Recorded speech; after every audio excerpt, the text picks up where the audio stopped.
안녕하십니까? 하나님의 은혜와 축복이 2월 9일 수요일 오늘 우리 모든 성도님들의 가정과 또 삶에 함께 하시게 되길 간절히 바랍니다.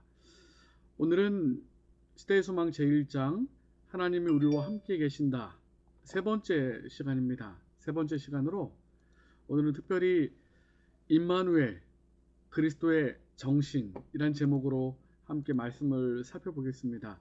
저희가 이번 한 주일 동안 1장 하나님이 우리와 함께 계시다 임마누엘에 관하여 살펴보고 있는데요. 오늘 묵상하실 말씀은 빌립보서 2장 6절로 7절의 말씀입니다. 그는 근본 하나님의 본체시나 하나님과 동등됨을 취할 것으로 여기지 아니하시고 오히려 자기를 비어 종의 형체를 가져 사람들과 같이 되었다, 이렇게 말씀하십니다. 우리 예수님께서는 하나님과 동등됨을 취할 것으로 여기지 아니하시고 오히려 자기를 비어 종의 형체를 가져서 사람들과 같이 되셨다. 임마누엘, 주님께서 이 땅에 오심을 그렇게 자기를 비어 종의 형체를 가지신 것이다, 이렇게 말씀하고 계십니다. 그런데 시대의 소망 21페이지에 보면 사단의 모습이 등장하고 있는데요. 사단의 모습이 죄의 시작을 이렇게 설명합니다. 죄는 자기의 이익을 추구하는 데서 시작되었다. 덮는 그룹인 루스벨은 하늘에서 첫째가 되기를 원했다. 그는 천사를 제어하여 그들을 창조주로부터 떠나게 하고 그들의 존경을 자신이 받으려고 하였다. 여러분, 예수님 임마누엘의 정신과는 완전 반대된 모습이죠.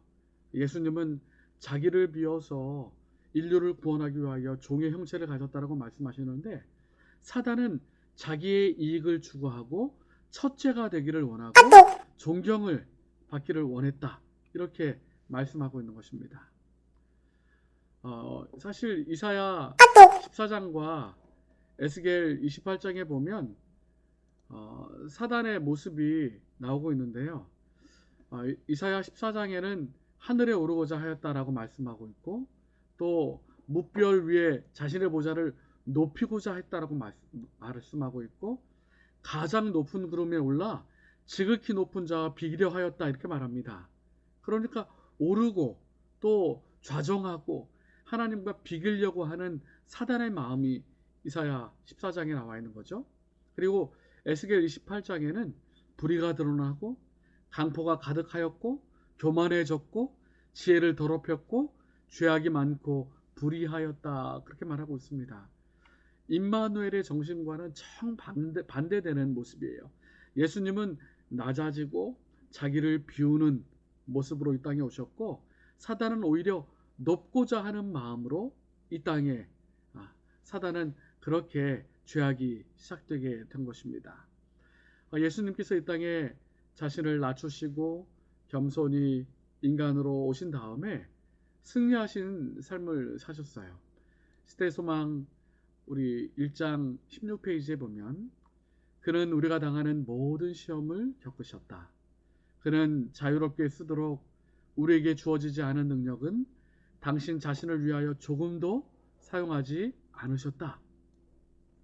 그는 사람으로서 시험을 대하시고 하나님께서 그에게 주신 능력으로서 승리하셨다.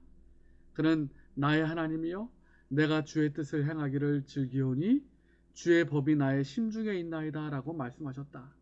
그분은 두루 다니며 선한 일을 행하시고 사단에게 괴로움을 받는 모든 사람들을 고치시며 사람들에게 하나님의 율법의 특성과 그의 사랑의 본질을, 그의 봉사의 본질을 드러내었다.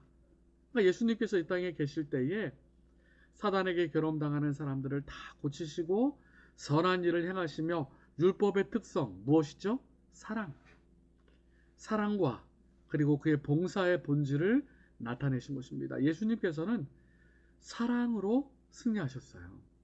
임마누엘, 자기를 비우고 겸손히 이 땅에 인간의 모습으로 오셔서 사랑으로 섬기며 승리하셨습니다. 그래서 오늘 이 두 말씀을 비교해 보면 사단의 정신과 그리스도의 정신이 무엇인지 드러나게 되어 있습니다. 사단은 하나님의 뭇별 위에 나의 보좌를 높이리라. 지극히 높은 자와 비교리라. 이렇게 생각하고 주장하지만 그리스도의 정신은 하나님의 본체시지만 오히려 자기를 비워 종의 형체를 가져 사람들과 같이 되었다라고 말씀하십니다. 임마누엘의 정신은 자기를 비우는 것이에요. 그렇게 예수님께서는 이 땅에서 자기를 비우고 또 시대의 소망 13장에 보시면 오직 사랑으로 승리하셨습니다. 세상은 하나님에 대한 오해로 말미암아 어두워졌다. 우물한 그늘이 밝혀지고 세상이 하나님께로 돌아가도록 하기 위하여 사단의 기만적 세력이 깨어져야 했다.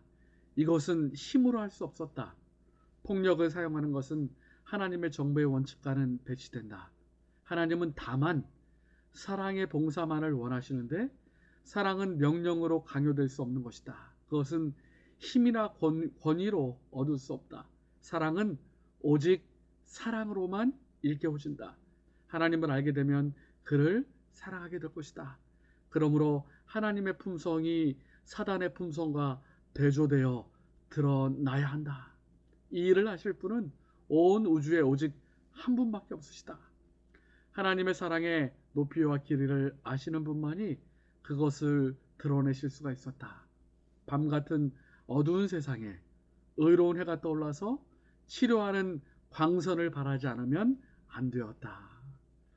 여러분, 오직 사랑으로만 일깨워질 수 있고 사랑으로만 하나님의 정부의 원칙이 세워질 수 있는 것입니다.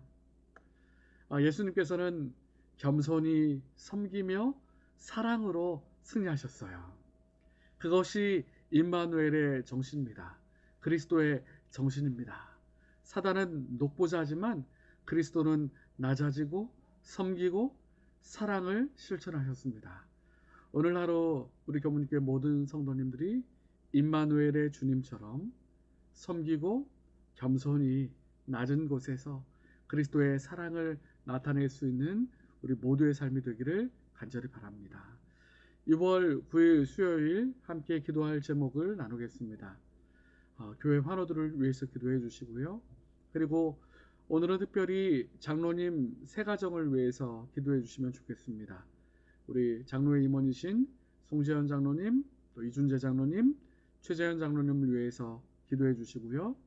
그리고 수요일은 제자훈련과 중보 기도회가 있죠. 제자훈련과 중보 기도회를 위해서 기도해 주십시오. 그리고 6월 달에 3일 영성 캠프 강사로 이겸 목사님께서 또 어린이들에게 말씀을 주십니다. 우리 강사로 수고할 목사님, 영성 있는 목사님, 또 훌륭한 강의로 아이들에게 영감 있는 말씀을 주실 수 있도록 기도해 주시고 개인 기도 제목을 가지고 또 기도해 주시면 되겠습니다. 음악이 마칠 때까지 계신 곳에서 기도해 주시고 또 개인적으로 오늘 예배를 마치시면 되겠습니다. 함께 참여해 주셔서 감사합니다.